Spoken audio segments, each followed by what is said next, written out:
Ang programang ito ay rated SPG. Striktong patnubay at gabay ng magulang ang kailangan. Maaaring may masiselang tema, lengguwahe, karahasan, sexual, horror o droga na hindi angkop sa mga bata.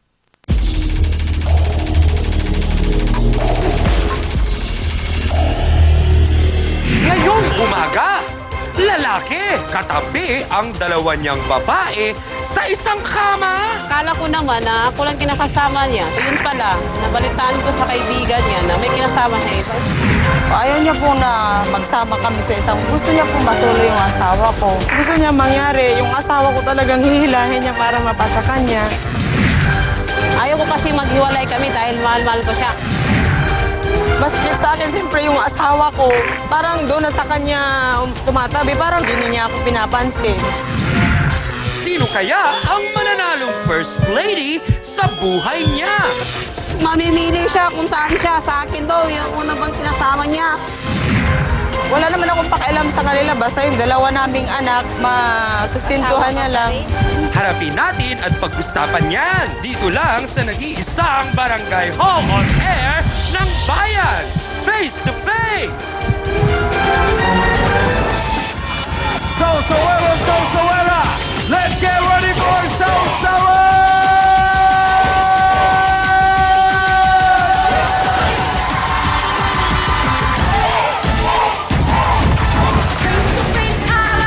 Harapan naman tayo mga kapatid! Sugod na! Isang oras na naman tayo magsasama-sama para solusyonan ang problema! Kaya ako, sana nga hindi ba magbate? Wala na sanang labanan! Usapang maayos na lamang! Tara! Napusa diyang makulay ang mukha ng buhay. Tayo magharapan ang pag-usapan. Aminan, awayan at mabuklayan. Gusto mo bang makisawsaw-taran ng kaibigan? Mamayan Mga ay kapatid, solusyonan. ano ang number one sa umaga? Sinong sisimango?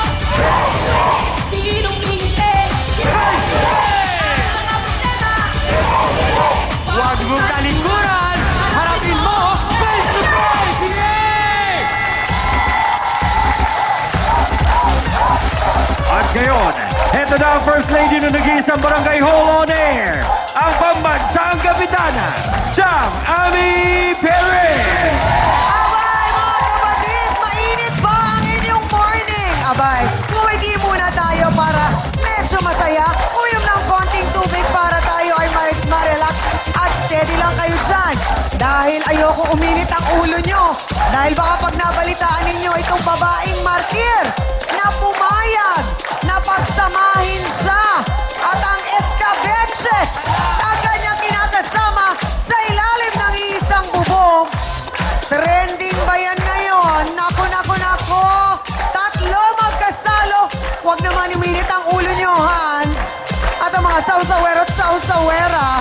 Naku, Chang, mukhang bago pa kami uminit ang ulo, kami muna itakam-taka paano ito nangyari. Lilinawin natin yan mamaya.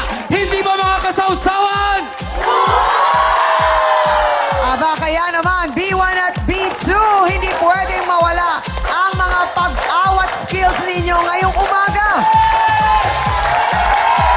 Uunawain at tutulungan naman ang ating mga bisita nina Attorney Ben Acosta, Dr. Camille Garcia, Father Sunny Merida, ang ating pong mahal na trio tagapayo. Kaya naman mga kasawsawan, what are we waiting for? Let's make it a come on! Face to face na!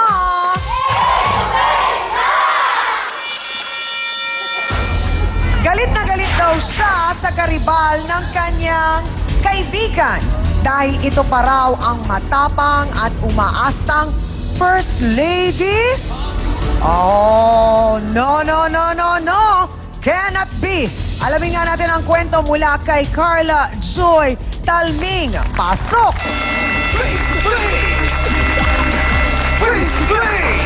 Hi, Carla! Magandang umaga sa'yo. Sino naman itong friend mo na medyo naaagrabyado? Si Ate Mary Jane po. Si Mary Jane. Matagal na Opo. kayo magkaibigan? Opo, magkaibigan po kami, kapitbahay ko po siya. Gaano na katagal kayong friends? Matagal na po, since nasa probinsya pa po ako. Oh, bakit ngayon ay parang umiinit yata ang ulo mo? Bukod sa mainit na ang panahon, itong friend mo ay may problema na ikinaiinit ng ulo mo. Bakit? Kasi po, dumadaan po siya sa bahay, nagpaparinig po, tapos kabit lang naman po siya eh. Bakit po? Sino itong nagpaparinig? Si ano po, si Julieta po, si Okay. Bing. Sino yan? At sino ang karelasyon ni Julieta? Si Kuya Jerwin, si Kuya, ano po, si Kuya Darwin. Na siyang karelasyon naman nino? Na siya ang asawa po na Ate Mary Jane. Paano mo naman nalaman na itong Kuya Darwin mo ay may nilulutong iskabeche? Kasi po lumipat po ako ng tirahan na malapit sa kanila. Kita? At doon ko po nalaman na meron na po siyang nilulutong iskabeche. Ah! Naku!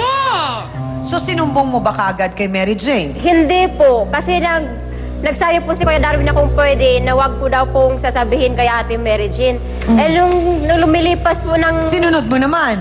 Hindi po, nung lumipas po nung 2 buwan, tinext ko lang po siya ate na pupunta dito ng Maynila kasi nakita ko na si Kuya Sinabi mo na agad-agad, Opo. diretso, Pero hindi ko po sinabi. wala nang paligoy-ligoy Opo. pa. Sinabi mo na talaga kay Ate Mary Jane na may iskabeche. Opo. Okay. Kaya Bakit? nang Nakukonsensya konsensya ka po o kasi- naaawa ka? Konsensya po dun sa 2 bata po. Na dalawa may nila. anak. Meron po silang anak, 2 lalaki. Nasaan? Nasa probinsya kasama ni po. Mary Jane. Opo. O sa makatuwid, nung tinext mo, dumating siya dito, dala ang 2 bata? Hindi Hindi. niya po dala, iniwan niya po sa nanay niya. Okay. So nung nagkita sila ni Darwin, ano naman ang dinatnan niya? Nandun ba ang iskabeche? Nandun po, naghihiga po sila, kasama sila 2 sa kwarto. Lagot. Ano ang sabi ni Mary Jane? Pinagsasampal niya po yung asawa niya, at saka hindi naman po siya nagalit ng husto kasi nagagalit din po yung may-ari ng bahay. Paano sila nagkaayos na 3? Hindi po sila nagkakaayos hanggang ngayon po. Doon po, palagi na mas maraming araw po si Ate Mary doon sa akin kasi hindi niya po natitiis yung iskabeche ni Kuya. Gaano katotoo, Carla, na napag-alaman namin sa research na hindi kinakaya ni Mary Jane dahil nga yung naging setup nila na nandoon lang si Julieta? Ano, Opo, kabilang tapos- kwarto? Kabilang... Isang bahay lang po sila, magkaiba lang po sila ng kwarto. Lagot! Sino ang may sabi na gano'n ang maging pangyayari? Ayun naman, sila naman po yun naman po ang gusto ng lalaki. At sinunod nung 2? Kasi tinakot po ng lalaki si Ate Mary Jane na kapag tumira po siya sa iba, hindi na po ituturo yung sustento sa 2 bata. Eh bakit kaya napapayag si Ate Mary Jane? At ang nakakaloka dyan ay paano ang mga oras na medyo, alam mo na, may pagka-something-something, isa pagitan lang ay sa pader. How can that be? Hindi po pumapayag sa Ate Mary na mag-something-something sila, kaya siguro galit yung si Kuya Darwin sa kanya. Abay, tawagin na nga natin ang lalaking nagbigay ng panukala na yan na pagsamahin sa isang bahay ang babaeng kanyang minamahal.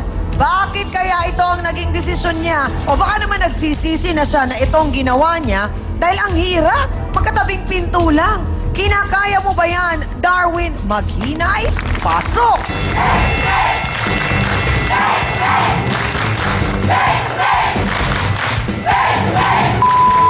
Sandali lang, Carla! Bakit? Gwapo akong tao eh. Oh, Wapo! Gwapo ako, maganda ako lalaki. Dami Kaya po nagkaroon ako ng babae! direct, paki-close up lang ako. Inaalay ko kay MVP dahil napanood daw niya to eh. Paborito niya to eh. Itong pagkakahimatay ko.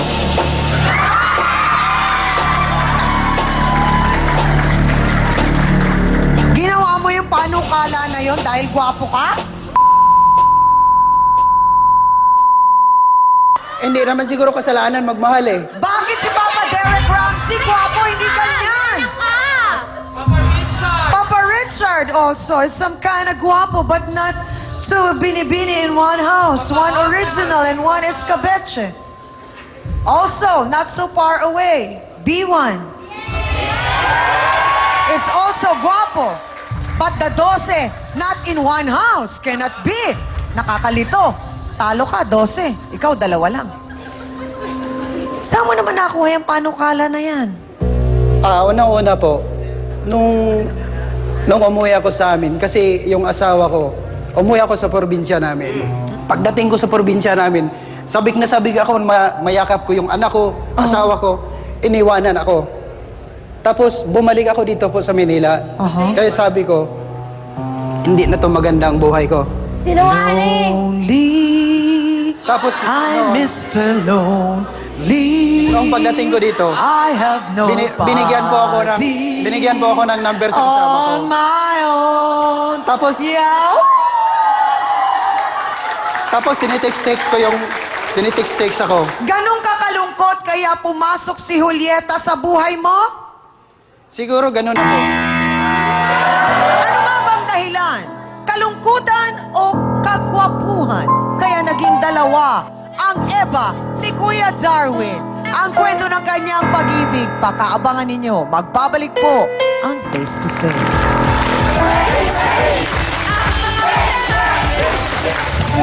Reaction mo, Darwin, na parang ang sinasabi ng mga sausawera at sausawera ay hindi mo ikinagwagwapo yun. Yung nag-uwi ka ng 2 babae sa isang bubong.